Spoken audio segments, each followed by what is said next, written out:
तो होंगे, लेकिन उन्होंने ये नहीं लिखा कि लगातार होंगे ही, बीच में कोई अंतराल नहीं पड़ेगा। ठीक है। और जब उन्होंने पंचम काल के अंत तक मुनिराज होने का लिखा है, तो मुनिराज का स्वरूप भी तो लिखा है, हाँ? कि पहले तू भाव से नग्न हो, मैंने पहले भाव से नग्न हो और फिर द्रव्य से नग्न हो, ये क्रम बताया है ना। और भावलिंग के बिना, अंतरंग शुद्धता के बिना, मात्र बाहर का मुनि वेश धारण करके कोई अपने को मुनि माने, मनावे, मानने वाले की अनुमोदना करे, उसको कुंद कुंद आचार्य कहां भेजते हैं, वो भी उसी ग्रंथ में लिखा है। लेकिन वो बातें लोगों को नहीं बताएंगे ये लोग। ये बताए पंचम काल के अंत तक लिखा है ना, देखो लिखा है ना, तो लिखा है तो है कि नहीं। तो भाई साहब, जब हम आचार्य कुंद कुंद की ये गाथाएं पढ़ते हैं, और हम आचार्य कुंद कुंद के द्वारा मुनिराजों का स्वरूप भी पढ़ते हैं, तो जो मुनिराज के उस स्वरूप में खरा उतरता है, वो हमारे लिए वंदनीय है, वो हमारे लिए पूजनीय है। वो पंचम काल में अभी हो या पंचम काल के अंत तक हो, हमें उससे कोई फर्क नहीं पड़ता।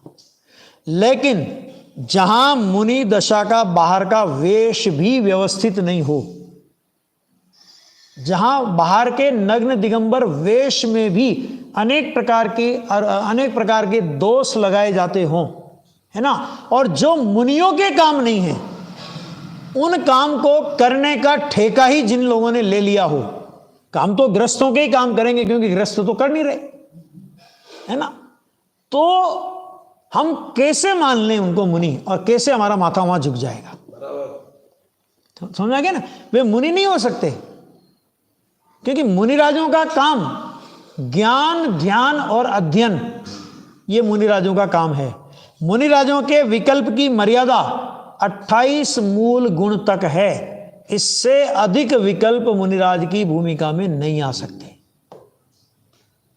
ठीक है। मुनिराज को, ग्रस्तों को जिन मंदिर बनाने का उपदेश देने का भाव आ सकता है, लेकिन मुनिराज मंदिर का प्रोजेक्ट लेकर, जमीन नापने से लेकर, खोदने से लेकर, चुनने से लेकर, प्रतिमा पास करने से लेकर, ये कोई काम मुनिराज नहीं करते। यहां तक कि पंच कल्याणक जैसी आरंभ सारंभ की क्रिया में भी, पंच कल्याणक आरंभ सारंभ की क्रिया है, वो मुनिराज के द्वारा करणीय नहीं है। और पंच कल्याणक का कोई विधि विधान, चाहे वो सूर्य मंत्र हो, चाहे वो प्राण स्थापना मंत्र हो, चाहे वो और भी अनेक प्रकार की क्रियाएं होती है, उनमें से कोई भी क्रिया करने का अधिकार किसी मुनिराज के पास नहीं है। वो काम प्रतिष्ठाचार्य का है, वो उसे देखेगा। आपका काम है, आप उसे देखिए। ठीक है। तो ये जो सारे छल का, आचार्य कुंद कुंद की एक गाथा तो लोगों को बता दी कि देखो आचार्य कुंद कुंद ने लिखा कि भरत क्षेत्र में पंचम काल के अंत तक भावलिंगी संत होंगे, तो हम कहां कह रहे कि नहीं होंगे, किसने कहा कि नहीं होंगे।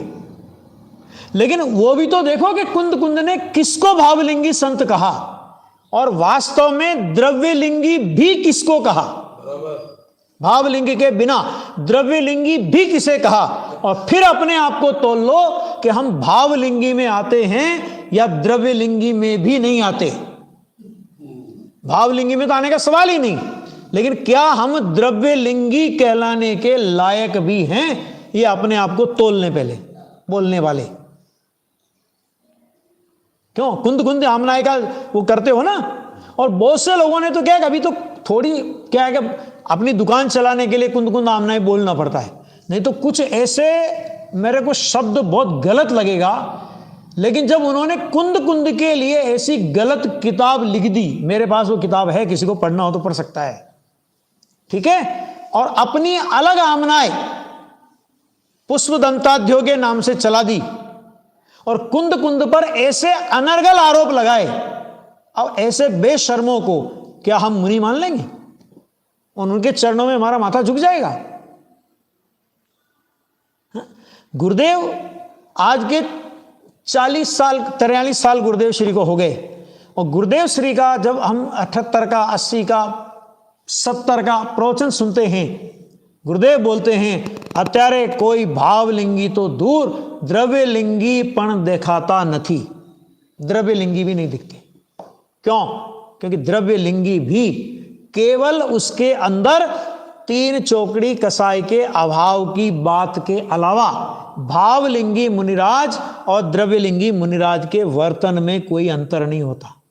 और अगर आपके पास विशेष प्रज्ञा ना हो तो आप ये पता भी नहीं कर सकते कि भावलिंगी है कि द्रव्यलिंगी है।